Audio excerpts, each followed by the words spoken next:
Eu era criança, com 5 aninhos, mais ou menos 6 aninhos, estava começando a ler, minha avó era crente. Eu comecei a ter contato com a palavra do Senhor. O meu texto preferido, quando eu comecei a ler, já era a Bíblia, era Mateus 24, quem conhece? Grande tribulação. Eu já tinha muita vontade de pregar a vinda de Jesus, falar que Jesus estava vindo, mas eu queria mesmo um pouco. Eu era uma criancinha assim, queria mesmo, não, tem que se converter, que Jesus está voltando e tal. Mas a minha avó faleceu e eu fiquei meio perdida, porque não tinha mais nenhum crente na família. Então eu continuei no meu caminho, né? Mas eu creio que Deus já tinha me escolhido, tenho absoluta certeza. E finalmente, aos 14 anos, eu entrei numa igreja e lá estava havendo um culto como esse, um culto de missões. E o pastor estava fazendo um desafio. Eu não lembro o que o pastor falou, não estava assim muito concentrada, mas eu lembro que eu fui tocada através de uma musiquinha, um corinho, que dizia assim: Pai, abre meu coração. Não sei se vocês conhecem. Aí dizia também: eu quero ser Senhor amado.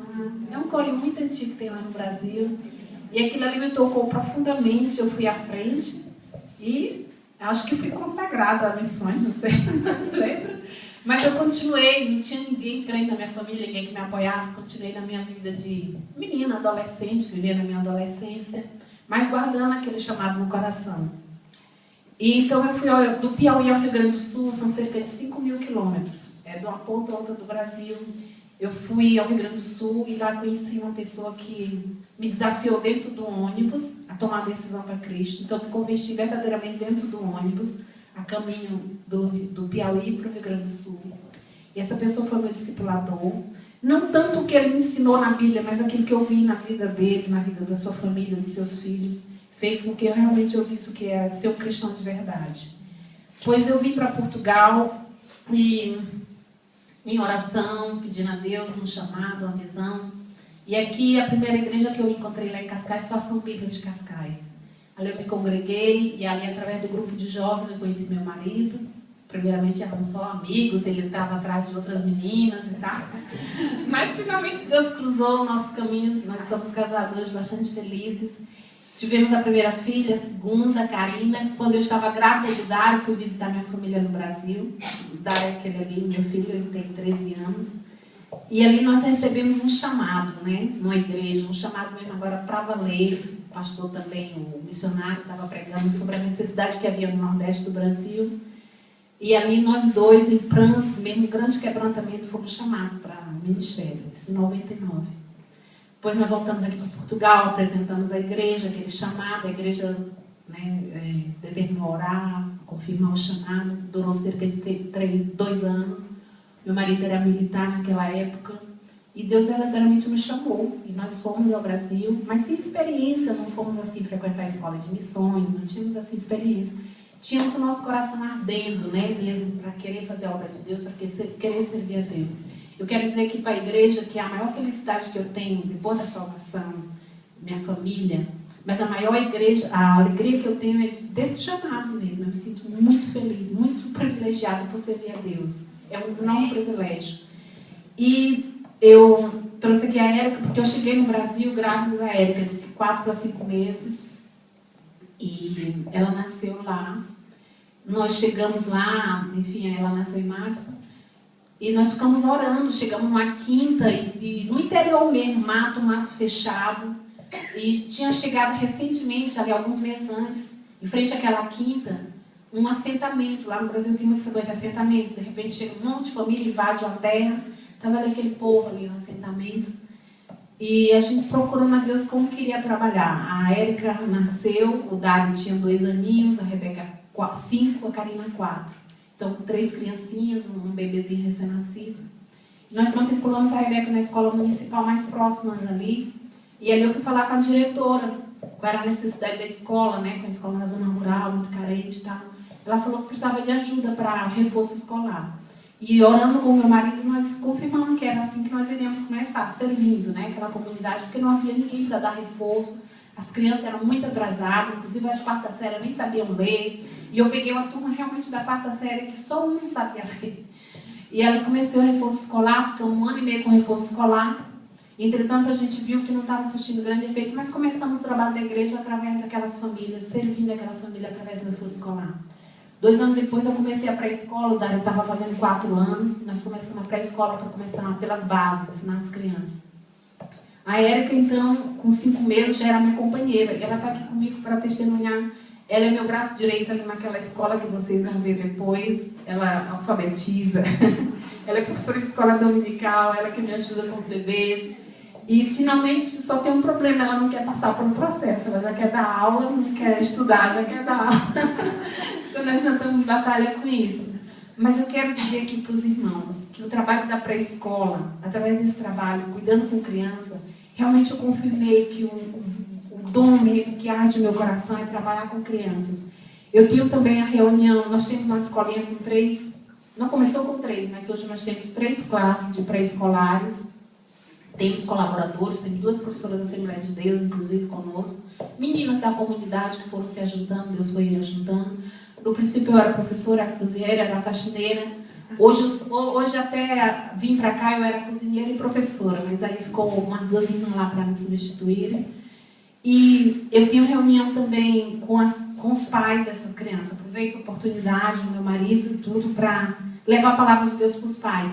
Esse assentamento tem cerca de 150 famílias ali na frente, mas eu posso contar nos dedos da mão aqueles que são casados de fato. São ajuntamentos. Crianças que moram com a avó, que a mãe já foi embora, o pai já foi, irmão de um, pai de outro. É uma verdadeira causa ali, né? E nós estamos ali num sentido assim de querer trazer uma coisa bíblica, uma formação de família, como é que deve ser uma família de fato. E graças a Deus nós temos um bom grupo de jovens, depois de muita luta. A minha grande luta como esposa, mãe e dona de casa era equilibrar. Ou seja, ser a professora, ser ali, estar na frente do trabalho social, meu marido plantando a igreja, mas não negligenciar meus filhos. Então, nesse sentido, foram muitas batalhas, muito sofrimento, muito choro, muito pranto, porque às vezes eu via que eu estava pendendo mais para um lado, meus filhos estavam sendo abandonados, minha casa, meu marido chamava atenção. Uma vez eu estava mesmo em pranto, chorando, vou desistir de tudo, o Senhor me animava. Outra vez eu me lembro, eu estava... Assim, alguém chegou e disse para mim, olha, tu perde tempo com essas crianças, depois ela volta para casa, os pais dela não vão falar, elas vão esquecer de tudo.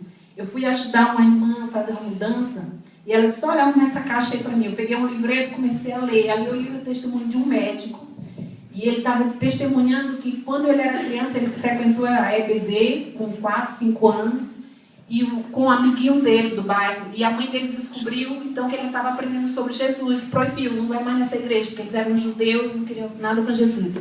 E ele deixou de ir à igreja, mas ele disse que passou anos, ele estudou, se formou em médico, e ele um dia estava no leito de um paciente que estava moribundo ali já para morrer, e ele perguntou assim, o que eu posso fazer ainda pelo senhor? Ele disse, olha, lê esse livro aí que está na cabeceira da minha cama, lê um pouquinho para mim, por favor, que já estou nos meus últimos momentos.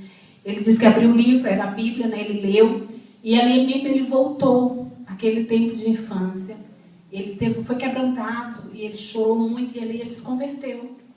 Então, ainda que ele morrendo, ainda produziu frutos. Mas frutos, sementes que foram semeadas anos atrás, quando ninguém já dava mais nada. Então, aquilo me animou a prosseguir. Eu fiquei muito quebrantada com aquilo, eu disse, não, vou continuar, mesmo que não haja fruto. Hoje em dia, graças a Deus, 11 anos depois, nós já temos alguns frutos, né? Mesmo aquelas crianças que deixaram a escolinha, voltaram para a escola de música, que é o nosso mais novo projeto ali. E eu tenho muito privilégio, um texto que eu gostaria aqui de compartilhar, porque eu acredito que Deus colocou esse texto no meu coração, e eu acredito que alguém que está precisando ouvi-lo, além de eu própria, né? Porque eu já sei ele, é Deuteronômio 6. É uma incumbência que Deus colocou no meu coração e que eu procuro passar todas as vezes que eu tenho reunião com as mães, porque eu tive reunião de pais e mães, mas a maioria só vai as mães mesmo. Vai um pai no meio de 30, 40, 50 mães.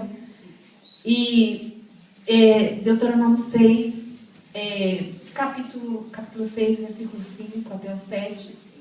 Eu vou passar aqui a ler mesmo. Diz assim, amarás, pois, o Senhor teu Deus de todo o teu coração, de toda a tua alma, de toda a tua força. Estas palavras que hoje te ordeno estarão no teu coração. Tu as inculcarás a teus filhos, e delas falarás, assentado em tua casa, e andando pelo caminho, e ao deitar-te e ao levantar-te. Como mãe, eu levo esse texto muito a sério. Eu procuro passar para as mães das crianças com quem eu trabalho a seriedade dessas palavras.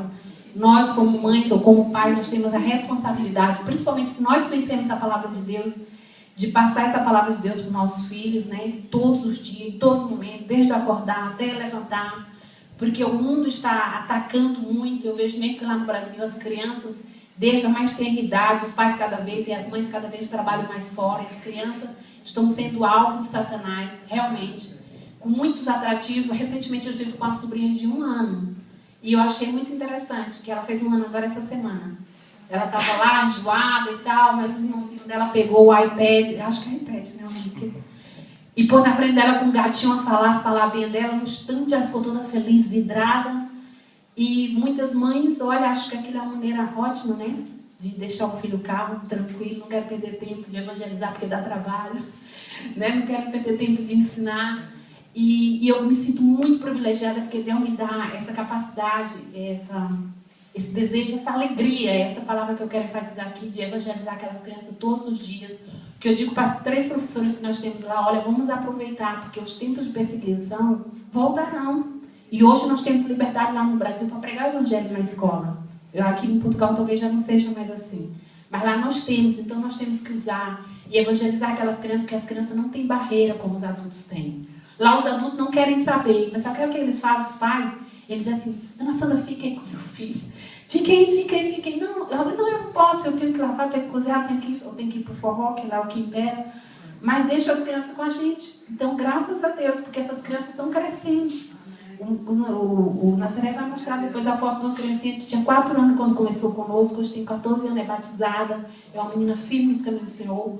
São poucos os frutos, mas Deus disse que para Ele, não é? Uma alma é como milhares. Então eu quero agradecer a oportunidade, tenho muitas histórias para contar, mas não tenho tempo. Eu quero agradecer, quero deixar esse desafio para as crianças, para os adolescentes, para os adultos. Nós lá precisamos de ajuda. Nesse momento a escola está em falta de uma professora. Se você sentir o desejo no coração, quem sabe? Se não for para lá, para outro lugar, pode ser aqui mesmo, que há necessidade em todos os lares. Mas atenda, porque é a maior alegria, apesar das lutas, muito choro, também momentos difíceis que nós passamos lá. Muitos momentos difíceis para levantar sustento, para sobreviver, para levar nossas crianças para estudar, a 100 km de distância e voltar, estradas precárias. Muita dificuldade, mas, acima de tudo, muita alegria mesmo de servir ao Senhor. Essa é a maior alegria que eu tenho hoje.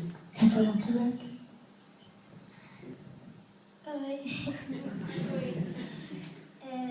Eu sempre gostei de estar com a mãe, ajudar ela na escolinha. Eu gosto muito de crianças, bebês e tudo. Sim. Então, eu ajudava a mãe na EBD e comecei a dar aula na EBD. Só que aí eu não estava tendo tempo para os meus estudos, não tinha tempo para tudo, então tive que parar. Hoje ela é só minha estudante, ela era professora.